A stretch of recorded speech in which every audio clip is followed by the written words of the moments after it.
सवाल हमारे पास है, सवाल क्या प्रमेय है, एक चाप द्वारा केंद्र पर अंतरिक्ष कोण। तो कल हमने बताया था आपको कि भाई ये क्या है, वृत्त में ले लिया हमने इसके दो बिंदु, ये ए बी क्या है, चाप, ये है केंद्र।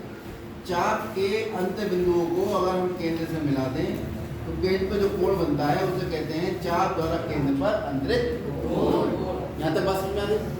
अब फिर मैं पढ़ते हैं क्या कह रही है प्रमेय वाली, और ध्यान से सब लोग, सब लोग पीछे वाले भी, जिनकी हाइट कम आ जाए, जो अगर नहीं दिख रहा हो तो। एक चाप द्वारा केंद्र पर अंतरिक्ष कोण, ये चाप ए बी के द्वारा केंद्र पर, वृत्त के शेष भाग, वृत्त के शेष भाग, तो चाप ये था, तो वृत्त का शेष भाग ये हुआ, और चाप ये लेंगे तो वृत्त का शेष भाग ये हो जाएगा। ऐसा भी तो हो सकता है, एक स्थिति ये भी बन सकती है कि ये ए है, ये बी है, चाप इस बार ले लिया हमने कौन सा, ये वाला, तो फिर इस चाप के द्वारा केंद्र पर कौन सा कोण बनेगा, इस चाप के द्वारा केंद्र पे ये वाला कोण बना है, और इस बड़े वाले चाप के द्वारा केंद्र पर ये वाला कोण। अगर ये चाप लेंगे तो शेष भाग ये हो गया, और ये चाप लेंगे तो शेष भाग ये हो गया। ये अगर आपके पास चाप है, ये क्या हुआ, इस प्रमेय के, और अगर ये चाप कह रहे हैं हम, ये क्या है, शेष। क्लियर हो गए। तो एक चाप द्वारा केंद्र पर अंतरिक्ष कोण वृत्त के शेष भाग के किसी भी बिंदु पर, शेष भाग तो ये है सारा, इसमें बिंदु यहाँ भी हो सकता है, यहाँ भी हो सकता है, और यहाँ भी हो सकता है। मान लीजिए हमने यहाँ ले लिया बिंदु, तो चाप के अंत बिंदु से हमने इस बिंदु को मिला दिया, तो वृत्त के शेष भाग के किसी बिंदु पर अंतरिक्ष कोण आता है, किसी बिंदु पर अंतरिक्ष कोण। चाप कैसे कोण अंतरित करेगा, चाप के अंत बिंदु को मिला दीजिए बिंदु से, जो भी कोण बना वही इस चाप के द्वारा केंद्र पर और परिधि पर या शेष भाग पर अंतरिक्ष कोण है। इस कोण का क्या होता है, यानी ये वाला कोण इस कोण का दुगुना। क्या ज्ञात है, हमें ज्ञात है चाप ए बी द्वारा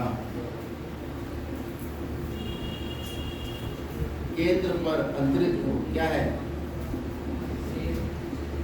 कोण ए ओ बी, तथा शेष भाग के बिंदु P पर अंतरिक्ष कोण कितना है, कोण ए बी बी। यहाँ तक सबको समझ में आ गया। क्या सिद्ध करना है,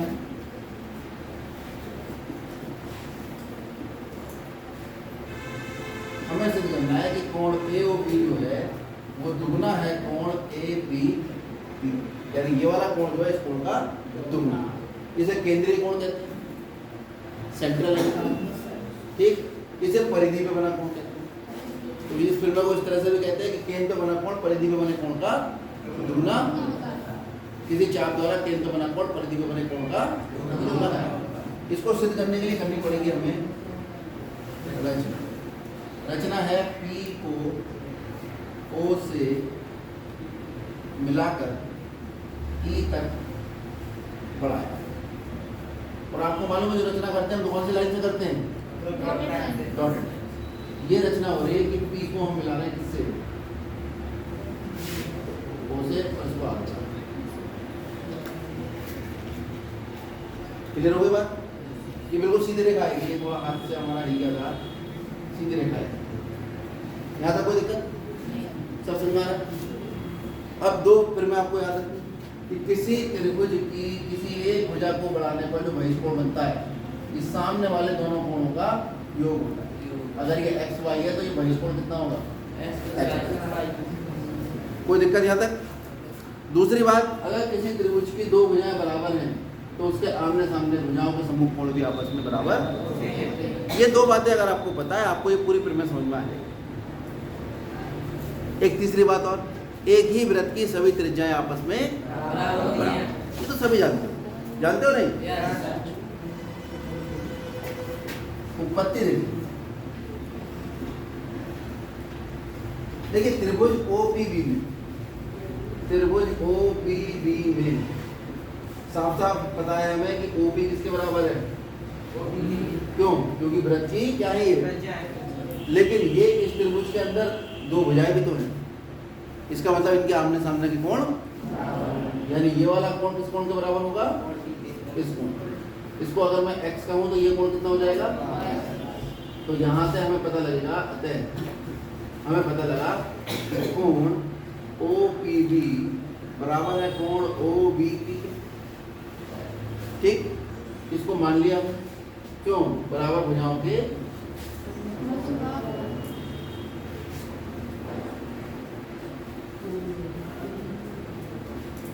सम्मुख बराबर होते हैं, तुम सब जानते। ये क्या है,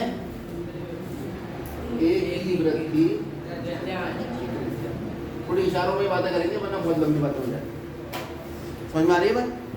अच्छा, इसी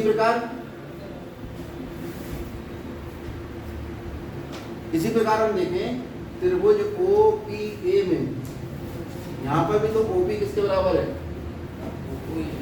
OP जो है वो किसके बराबर है, तो फिर इसके सामने के कोण बराबर होंगे। अगर ये कोण y है तो ये वाला कोण भी कितना होगा, यहाँ से पता लगा कि कोण OPA बराबर कोण OAP।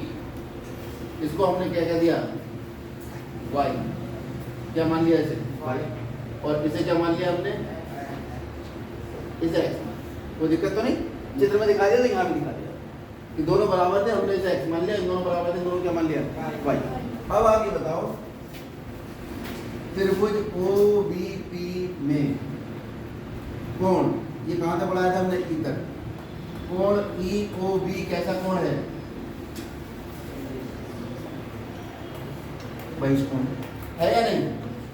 आप देखो इस त्रिभुज की इस वाली भुजा को आगे बढ़ाए तो ये जो कोण बना वो कैसा कोण बना, बहिष्कोण बना नहीं, ऐसे तो बना कि ये त्रिभुज की किसी एक भुजा को आगे बढ़ा दो तो ये कोण कैसा कोण कहलाता है, और ये अपने सामने वाले दोनों कोणों का क्या होता है, तो ये वाला कोण किन कोणों का योग होगा, बताओ जरा, EOB कितना हो जाएगा, x प्लस x कितना हो गया, इसी प्रकार बिल्कुल इसी प्रकार कोण AOE कितना हो जाएगा,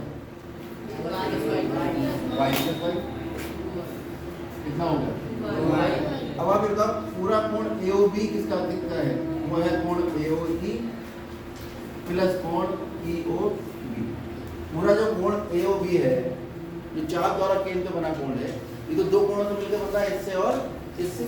इस कोण का मान कितना था, 2y, उसका कितना था 2x, 2 कॉमन ले लो, कितना आ गया y प्लस x। ये कौन सा कोण निकल के आया, लेकिन y प्लस x कौन सा कोण है, कोण APB, क्योंकि कोण APB का मान कितना है, y प्लस x या x प्लस y। इसका मतलब y प्लस x ये क्या लिख सकते हो, APB। अतः कोण AOB दुगना हो गया किसका, कोण AB। ये आपको सिद्ध करना है,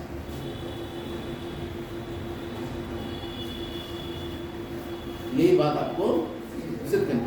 अब मैं थोड़ा सा इसको दूसरे चित्र से हल करा, इस चित्र को छोड़कर दूसरा चित्र ध्यान से देखें।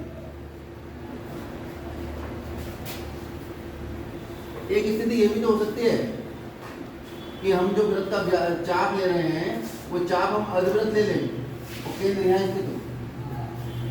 अरे हो सकता नहीं ऐसा, हमने जो चाप लिया वो चाप छोटा सा लेने की जगह अर्धवृत्त ले लिया, मतलब वृत्त इन दो बिंदुओं से दो भागों में बट रहा है, ऊपर वाला भाग चाप नीचे वाले चाप के बराबर है। उस स्थिति में यहाँ कोई बिंदु P होगा, आप A और P को जोड़ोगे और इसको मिला के आगे बढ़ाओगे, सेम केस नहीं बनेगा। ये कोण कितना आ जाएगा, इन दोनों कोणों का योग आ जाएगा, क्योंकि अब आप देखो ये दोनों वृत्त की त्रिज्या है, तो ये दोनों कोण बराबर होंगे। ये कोण x है तो ये कोण कितना होगा x। ये दोनों वृत्त की त्रिज्या है तो ये आपस में बराबर है, तो ये कोण इस कोण के बराबर होगा। ये वाला कोण कितना हो जाएगा x प्लस x, तो ये कितना हो जाएगा यानी ये इस वाली स्थिति के लिए भी बात ठीक है, जिस स्थिति के लिए अगर ये चाप है वो क्या हो गया अर्धवृत्त, ठीक है। अब क्या होगा अगर ये चाप अर्धवृत्त से बड़ा है? अभी जो हमने चाप लिया वो लघु चाप लिया, छोटा चाप लिया ना। अब अगर बड़ा चाप लें तो एक स्थिति ऐसी भी आ सकती है कि हमने जो वृत्त लिया ये ए है, ये बी है, अब ये चाप ले लिया और शेष भाग कौन सा लिया? ये वाला। अब इस बार क्या है, जो केंद्र बना कोण है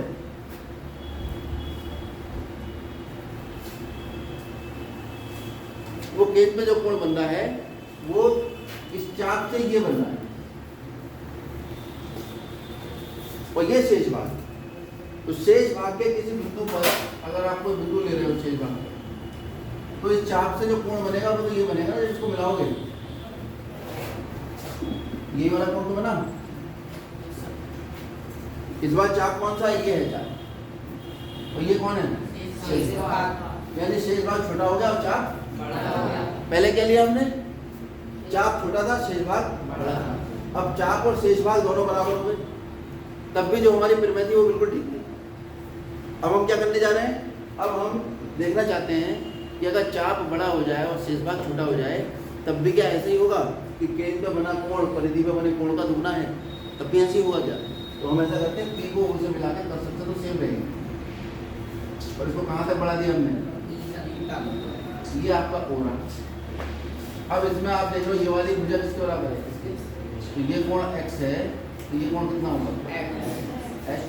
ये वाली भुजा इसके बराबर है तो ये कोण अगर y है तो ये कोण कितना होगा? y। तो ये वाला कोण कितना आ गया? 2y। ये कोण कितना आ गया? 2x। x प्लस आगे दोनों को जोड़ोगे दो कॉमन लोगे x plus y। Same case बिल्कुल। इसका मतलब ये फिर में तीनों स्थिति के लिए सही है। इसका मतलब हमेशा के लिए हमें याद हो गया कि केंद्र बना कोण परिधि पे बने कोण का। जैसे मैं एक क्वेश्चन दे रहा हूँ आपको, मान लीजिए ये आपके पास केंद्र है, ये एक बिंदु P है, ये कोण है आपके पास 60 डिग्री। तो आपसे पूछ लिया बताओ ये वाला कोण कितने डिग्री? कैसे सोचोगे आप? ये दो चाप, ये तो चाप है, इस चाप को हमने केंद्र से मिलाया तो चाप द्वारा केंद्र बना कोण। ये शेष भाग के किसी बिंदु को हमने मिलाया चाप से, चाप के बिंदु से शेष चाप द्वारा वृत्त के शेष भाग पे बना कोण और केंद्र बना कोण परिधि पे बने कोण का दुगना होता है। यानी ये वाला कोण इसका दुगना है तो ये वाला कोण इसका क्या होगा? आधा होगा। तो कितना हो जाएगा ये? हैं?